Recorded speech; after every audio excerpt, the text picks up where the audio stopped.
C'era una volta, tanto tempo fa, a Roma, un nobile patrizio di nome Giovanni. Giovanni era un uomo buono e generoso, amato da tutti. Aveva una moglie, Maria, che era altrettanto devota e pia.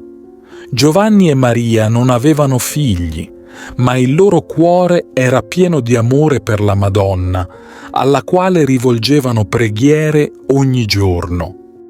Una notte, mentre dormivano profondamente, Giovanni e Maria ebbero un sogno meraviglioso. La Madonna apparve loro in tutto il suo splendore e con dolcezza disse: «Giovanni, Maria, voglio che costruiate una chiesa in mio onore qui a Roma.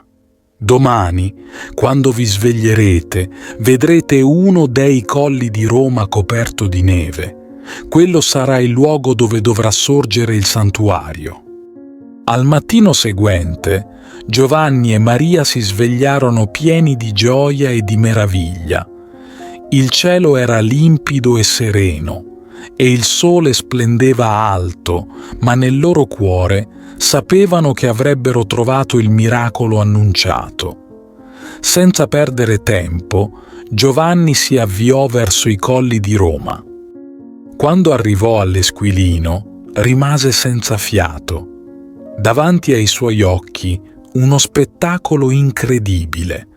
La cima del colle era coperta di una bianca coltre di neve, in pieno agosto. Con il cuore colmo di emozione, Giovanni tornò di corsa da Maria e insieme andarono dal Papa per raccontargli il miracolo.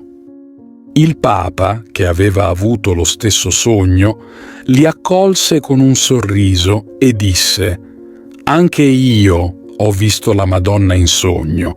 Questo è un segno chiaro che Maria ha scelto questo luogo per il suo santuario». Felici e riconoscenti, Giovanni e Maria iniziarono subito i lavori per costruire la chiesa.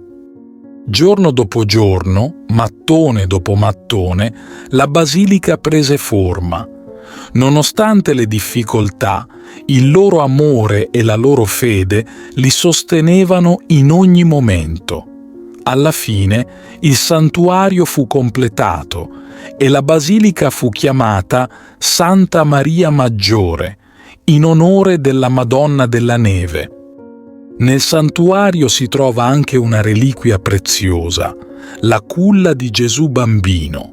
Ogni Natale la culla viene esposta alla venerazione dei fedeli, riempiendo i cuori di gioia e di speranza. Giovanni e Maria vissero il resto dei loro giorni con serenità, sapendo di aver realizzato il desiderio della Madonna. La loro storia, fatta di fede e di amore, rimase nel cuore di tutti coloro che visitarono la basilica, e il loro esempio continuò a ispirare generazioni di devoti. E così, ogni anno, quando cade la neve a Roma, la gente ricorda con emozione il miracolo e la devozione di Giovanni e Maria, che con il loro amore costruirono un monumento eterno alla Madre di Dio. Ti invito calorosamente a iscriverti al nostro canale per darci supporto e permetterci di continuare a creare nuovi video che condividono storie ed esperienze ispiratrici. La tua iscrizione è un prezioso sostegno che ci motiva a condividere più contenuti di valore e a diffondere messaggi di speranza, fede e crescita personale. Grazie di cuore.